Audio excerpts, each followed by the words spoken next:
May you live in interesting times. I can't remember whose quote that is. Let me know in the comments. Just thought of that as I was kicking off this video. We are in interesting times. I think everybody agrees with that. High emotion going on. Today, I've got 5 questions. Some of them aren't really questions, more statements, I guess. But I thought I would handle a few issues buzzing around on social media. Let's jump right into it. Number 1, boy, Joe, this looks like a good time to have buckets. Buckets are a way of managing your retirement money. Bucket 1 is money that you need now and you need secure. Now, define now. You can define that as maybe short term, maybe 1 year, 2 years, 3 years of money you want out of the stock market to protect you from a 12%, hypothetically, downturn in the market. You may decide to have 5 years. When I retired, I had 3 buckets. I had 3 years in total CDs, fixed kind of assets, CDs, bonds, money market fund, 3 years.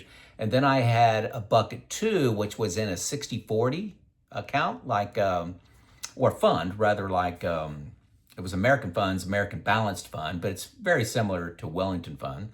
And then I had bucket 3, which was everything beyond those years that I had dedicated to be my growth engine. So I had 3 buckets, okay? Now I only have 2 buckets, okay? I'm not trying to confuse anybody, but my bucket 2 before was in 60-40 because of the pitiful returns out of the bond market and the fixed market. They were near zero.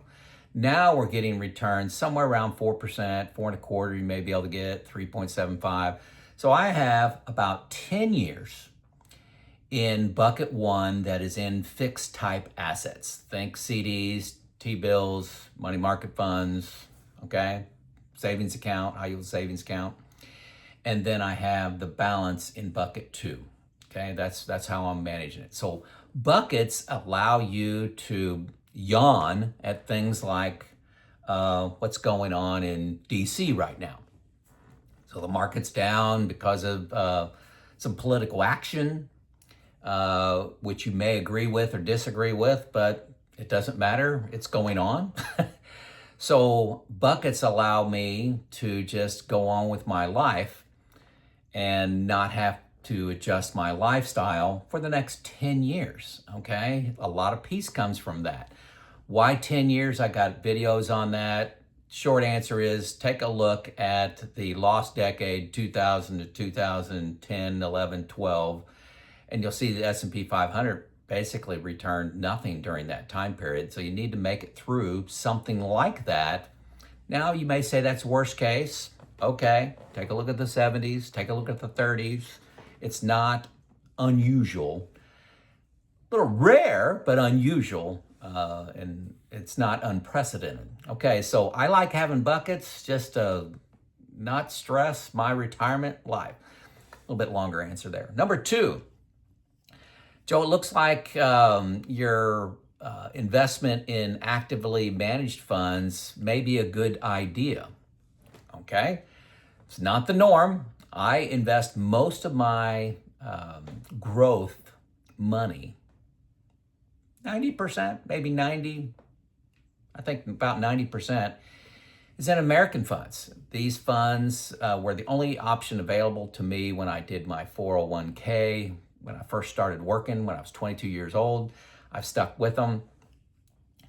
And the main trophy or accomplishment that those American funds have helped me with is the lost decade, 2000 to 2010, 11 again. My compounded annual growth rate was 4% per year during that time period where the S&P got essentially zero. Okay, I've made videos on that. So, but right now, take a look at right now. You got all tariffs. Tariffs are the word of the day, right? That's the word of the day. But global trade is much more complex than just tariffs. You've got Alternative products, do you have to buy that German car or have to buy that American car? You've got alternatives if one gets a high tariff on it. You can buy an American car, for example. Countries have different subsidies. They have different licensing to get into their markets. They have standards, a minimum standard to hit, minimum fuel mileage or something like that, or quality of corn. Can't be GMO corn, something, I'm making that one up, but there are standards. Some countries have rebates. They give rebates to their local producers. And then you got exchange rates, to name just a handful of them. Trade between countries is very complex. We're looking at one right now with tariffs, okay? Actually, I feel a little better having an expert, the team at Capital Group, which manages American funds. They have a team of people looking at each one of their funds. I just feel better having an expert look at all those factors, look at a company, look at their leadership, look at their practices, how, their manufacturing philosophy. Everybody's a little bit different. Do they have any moats around their business where it's hard to get comparisons, hard to get alternative products? And then, like I said, trade policies. All these things make it a little complicated. Question for you is, would you rather have an expert analyze this and provide recommendations for a stock in a fund like, New Perspective, AMCAP, or a couple of them that I've used, or still have not used. They're part of my portfolio. I'll list my portfolio for my growth bucket in the show notes for you to look at. But actively managed gives me a little peace. Maybe long term they won't be as good, but I'm telling you, in my 38 years of investing, it's worked out better than index funds for me, okay? Number 3, when I do Roth conversions, Joe, it shows my estate value going down. What am I missing?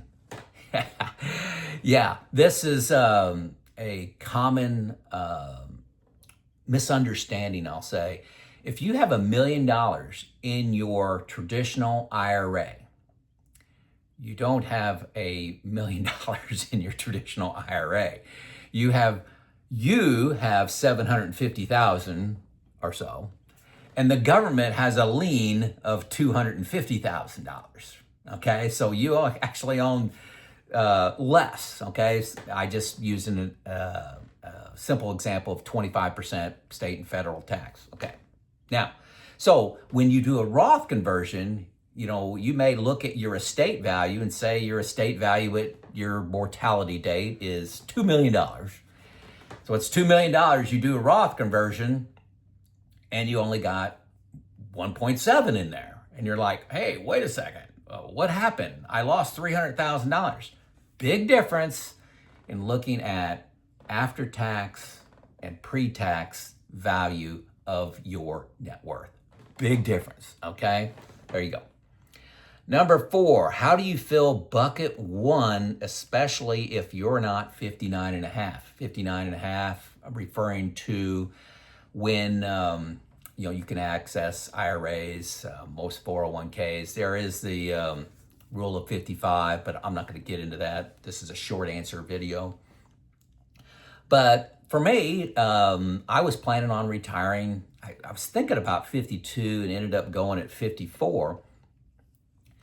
At least 5 years earlier, I was starting to divert money from going into my IRA and diverted them into a brokerage account. I started that 5 years earlier. So whenever I got increases, whenever I stopped paying for college for my kids, your house is paid off now. What are you going to do with that money? Any bonus you get? Start funneling money into your bucket 1 years before you decide to retire. If you're retiring on Monday and here on Friday, you're thinking about how do I get my buckets full, there's going to be a problem, especially if you're not 59 and a half. If you're 59 and a half, you could easily just go into your IRA and just create some bonds, put some money in a money market fund, just shift it over there, very easily, no tax consequences of that till you take the money out. But retiring before 59 and a half, you got to put together a plan to, sock away some cash. Okay, hopefully that makes sense. Last question, Joe, what do you think of Vanguard's Wellington fund? Wellington fund is a 60-40 fund. I think their expense ratio is about 0.3%. I think that's right. It's a low fee, not the lowest. It's not a VOO or VTI, but they keep that around 60-40 equities to fixed. And at one time, I had this as my bucket 2. And I had it in my bucket 2 because bucket 1 was getting such pitiful returns. I said, hey, I'm going to put my thumb on the scale a little bit, get a little bit better returns than 0, which my bucket 1 in 2019 was essentially getting 0. So I liked it, okay? Now, the downside of having something like the Wellington fund is you can't really rebalance it. So it's hard to sell you can't just sell the bond portion or just sell the equity portion of that if you want to rebalance. So it just doesn't work that way. I still have a balanced fund. I use American Balance, but it's basically the same thing. It's what I have my deferred compensation in. I've got another 4 years of deferred compensation, which deferred compensation, if you don't know what that is, while I was working, I didn't take all my salary. It's kind of like a 401k, but allowed you to save more pre-tax. Okay, so I did that for a lot of years. Maybe at least 20 years. Bottom line, I think Vanguard's Wellington Fund can have a role in your retirement plan, but just be careful what role it's in. If you periodically see the need to rebalance, it's not going to be good for that.